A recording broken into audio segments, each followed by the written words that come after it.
banyak hal perbedaan. Secara umum adalah ar-rijalu qawwamuna 'alan nisa.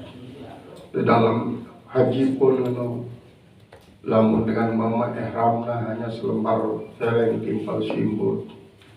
Di waktu nasi tawaf dan mama disunatan berhari putaran pertama kedua. Di waktu nasi lama sampai tiba tunggak Bukit Soba, nanti berhari sampai tunggak Bukit Marwah. Udah juga masih di waktu tulak berhari. Sementara dengan Dina pakaian ihramna pol, ngadu pakaian bejai, ngadu selada dalam kanggo, ngadu kutang kanggo, ngadu perhiasan kanggo, hanya di kanggo tertutup lampak ima timpal muadoa. Di waktu tawaf tidak perlu berdali-dali. Ini adalah menunjukkan bahwa jelas perbedaan mama timpal Dina adalah sangat kontras. Dengan mama lebih kuat daripada dengan Nina secara umum, walaupun akrab dengan Nina kuat mengalahkan dengan mama. Cuma anak yang ringan aslinya tidak keseluruhan karena si jari landasan hukum apa si berlaku secara umum. Nah ya sebabnya dari kedua mama kanggo memadu dengan Nina cukup sedikit doang. Dakat akrab dengan Nina artinya sanggup dia melayani 10 dengan dia beri mantulah cara sikit datang sikit gelap sikit datang sikit nak kelak buahnya dia arah 90 lalu tetap dia ada kanggo bermadu. Kanggo memadu adalah dengan mama karena secara umum dengan mama lebih kuat jadi imam, lebih sering tanggung jawab dalam kehidupan terhadap dengan ini banyak hal lah.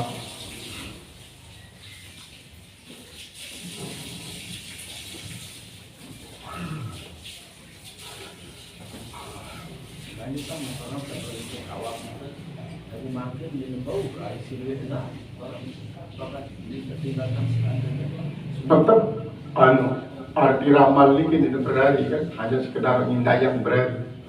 Sehingga kena gandeng misalnya seninatnya kena gandeng senina lambat biasa mama lari-lari kecil marah bayangan baru merumbat. Jadi tidak berarti meninggalkan seninanya. Nah iyalah kadang-kadang makna daripada lari-lari kecil ini tidak berarti pecah. Lalu ia ngindayang marah dengan berani. Lebih-lebih di saatnya sih dia nabani berpisah ke senina. Senina lekap biasa lah. Ya marah dengan bayangan ini lah, marah-marah dari kecil. Ini maksudnya awak itu muka si padat manusia makin berbeda. Kan, dan karena padat ini tetap kesunatan. Karena marah si baru kan, si penting ni dayak marah si lari. Lesai pun marah ni kan. Jadi dia pergi, dia mesti mengatakan Nabi harus cepat marah dan si galang ni. Lewat pun si galang sekalipun tetap menindayang marah dengan si berlari ini. Dia berlari cepat, lari-lari kecil ini dia berlari cepat. Jadi mana bayangan itu.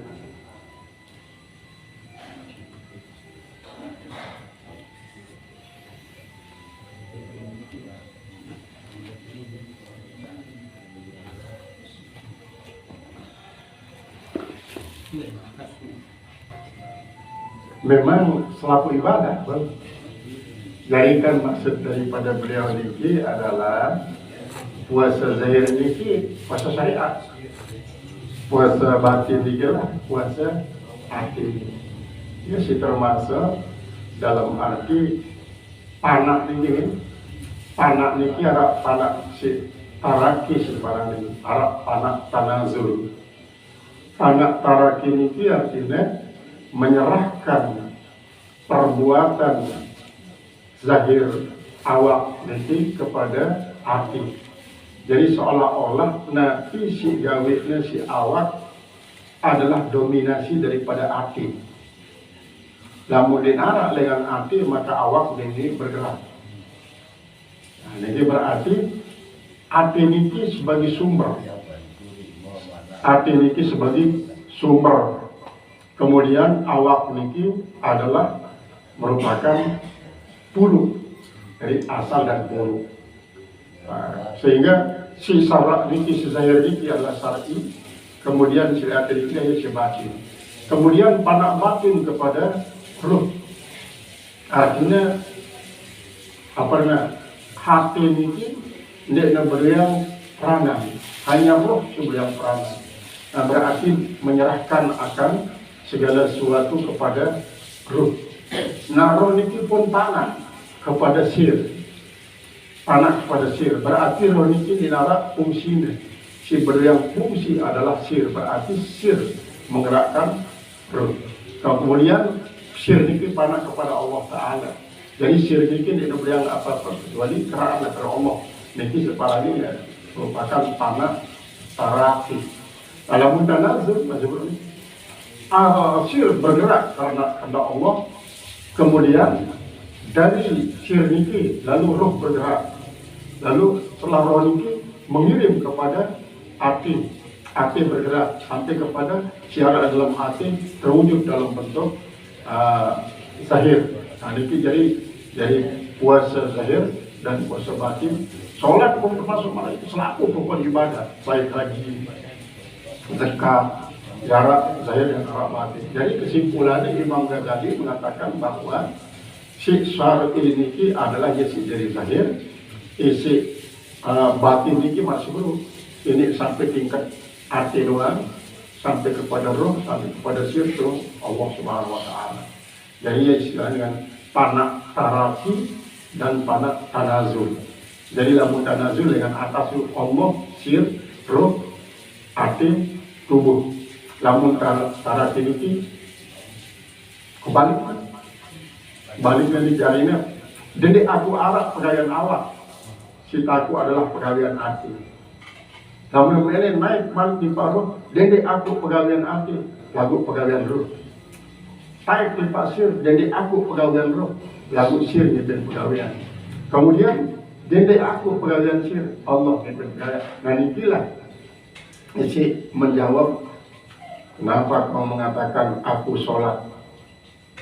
Padahal akumu itu adalah aku yang punya Allah Ta'ala.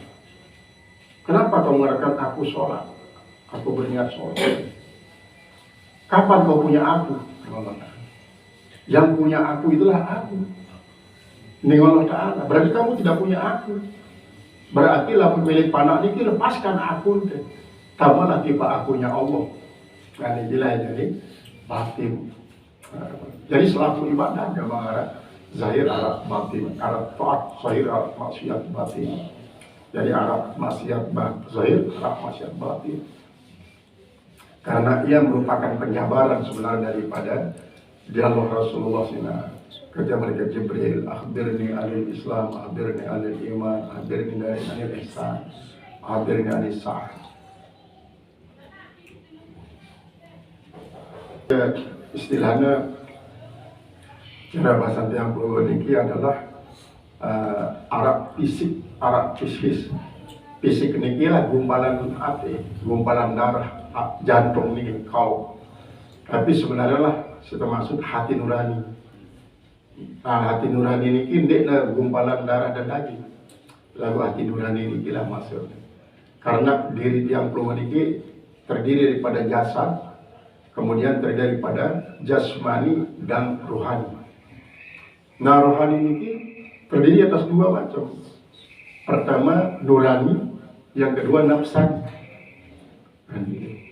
Jadi rohani ini kan memiliki dua, nurani dan nafsani. Apabila nafsani ini lebih menjurus kepada jasmani, maka timbullah kegelapan di dalam ruh. Apabila nurani ini menjurus kepada ruh, maka ialah si jadi sinar, jadi cahaya di dalam ruh. Jadi si maksudnya dengan kalau hati dalam bahasa Indonesia, hati nurani ini bukan gumpalan darah, tapi gumpalan darah ini pun adalah memiliki peranan, kesehatan daripada kalb ini akan sangat berpengaruh kepada nurani, rohani. Jadi jasmani, rohani ini memiliki nurani dan nafsani. Perpaduan antara nafsani dan rohani ini lah jadi jiwa, jadi nyawa. Jadi masalah rohani, ala rohani ini adalah sifat, dia merupakan materi. Namun ini kalau ini jantung. Kemudian kalau yang disikap mengenai ala sunnatul jasad mubah ni ke yang mana ni maksudnya? Ini majas mursal sebenarnya. Memang ala inna fil jasadi mudghatan fa idza saluhat sa'iru jasadi wa idza fasadat sairul jasadi. Niki pertama memang yang para majas mursal mengitlaqil mahal wa iradatil hal. Artinya mahal niki adalah materi dependen, gumpalan daging dan darah. Lagu sebenarnya adalah si termaksud hal niki adalah Tuhan niki. Sehingga betapa banyak kan memang lamun secara materi jantung sakit, maka selaku awak sakit. Lagu makin banyak dengan si salin jantung, si plastik si salin. Jadi si diri jantung plastik. Akhirnya sehat awak. Nah, mudah-mudahan enak sehat, enak rohani. Karena memang para nikah rohani nikah dia bau berdiri sendiri. Karena pasti tak berkaitan dengan kerja organ-organ si lain si menimbulkan di dalam otak misalnya. Nah ya antara keseimbangan otak kiri timbal otak kanan jarak misalnya. Yang kadang-kadang berdoa marah ini adalah menempelkan pengaruh otak kanan di pengaruh otak kiri. Berdoa semacam ini. Lalu pisah misalnya marah ini berarti membenteng bisa marah ini lurus. Karena semua berdoa kan lurus marah ini. Nah, namun dengan Buddha, Hindu, Konghucu marah ini ternyata arah kaitan dengan itu. Karena lebih-lebih waktu zikir latifah misalnya. Zikir latifah harus pecah. Zikir latifah dengan cara memecah dulu. Latifah kalau sampai kepada latifah kulul jasad. La ilaha illallah. La ilaha illallah. La ilaha illallah. Ini kan neraka selalu latifah ini. Jadi dengan sidiknya kan tidak makrifat boleh juga sekedar mau pahala masih lagu dia harap harus di pala tipa la ilaha illallah la ilaha illallah lagu dia marah seluruh yang bergerak dia harap harus la tipa. Sementara ini kan membersihkan latifah ini sangat penting sampai kepada bersihnya nafsu sipitu sampai bersih kalau. Jadi selapun termasuk latifah kalau kita tidak bersih. Ya saya tidak bau, zikir niki adalah sebagai sikat. Namun dari mana ini tidak boleh jadi sikat karena ini yang perlu ada marifat mereka ini paham mungkin tanda terkedu ini. Ya, tapi afdalul dzikri fa'lam. Nah, kata-kata fa'lam ini tidak sembarangan. Dan sembarangan pertama paham apa makna daripada la ilaha illallah. Yang kedua paham memberikan terkedu la ilaha illallah ini. Paham sejarah la ilaha illallah. Dia makna dari paham. Sehingga dia hanya sekedar mengucapkan afdalul dzikri fa'lam terus dia nak beriang arah, dia nak beriang gerakan. Nanti ini berarti dia sesuai dengan makna daripada paham ini. Jadi ada yang berdasarkan ilmu lah, zikir ini berdasarkan ilmu. Iya, anda sih lebih afdal daripada bersedekah daripada emas merah gunung. Ini apabila nampak lah, kamu tahu cara, kamu tahu cara jadi ini. Marah dengan beliau kelewang perang lalu kelewang jangan budaya anda itu tahu berarti sendiri kakak si kelewang lah tadi. Kan. Jadi lama daripada Pak Lam ini harus berdasarkan penau. Zikir ini yang penau. Jadi belajar. Kemudian anak nih kalau ulama zikir dengan lisan itu buahnya dosa. Simple maksudnya gimana? Maksudnya niki maksudnya sini dia tahu cara ni. Karena saudara suruh bahasa wailun liman zakarallaha bilisanihi wa asallaha bi'amalihi. Celaka orang-orang yang menyebut nama Allah dengan lidahnya tetapi mendurhakai Allah dengan perbuatan. Ini kira maksudnya. Jadi seolah-olah ucapan la ilaha illallah tidak tahu kenana, tidak tahu cara dan ini adalah merupakan buah daripada pegawaian si durhaka. Hanya biwehna menyebut Allah lagu awak dan mendurhakai Allah berarti sangat berbohong dalam ucapannya ucapan la ilaha illallah. Karena maksudnya tidak tahu cara. Jadi dengan isi apa man kana akhir kalamihi la ilaha illallah dakhala al-jannah ni kita tidak sembarangan. Tidak sembarangan. Artinya dengan betul-betul lah zahir batinnya adalah menggambarkan la ilaha illallah. Yang dia maktub babal jannah Muhammad Rasulullah, miftah babal jannah la ilaha illallah, maktub babal jannah Muhammad Rasulullah. Jadi yang terpadu antara Muhammad Rasulullah dan la ilaha illallah. Nah, dan yang dia perlu memang kepada batu lah dia tahu cara dia berzikir. Dia sembarangan zikir doang, zikir lalu dia tahu cara malah dulu ini jadi buah daripada dosa, dosa. Yang dia perlu pembelajaran tentang masalah kita. Lalu kadang-kadang batul kan dia memang paham, justru dia sudah paham. Dan yang dia lengkap lah ilmu masyarakat ini tentang syariat, tarekat, hakikat dan ma'rifat. Jadi lamun dia memang paham, ini terjadi kesengsaan.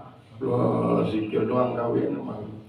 Atau sebelum sebaliknya si ahli zikir sembahyang doang kawin memang tahu cara saling wadah. Karena apa? Si menimbulkan saling wadah karena dia memang tahu. Dia berbeda paham. Nah, cukup sudah. Cukup baik.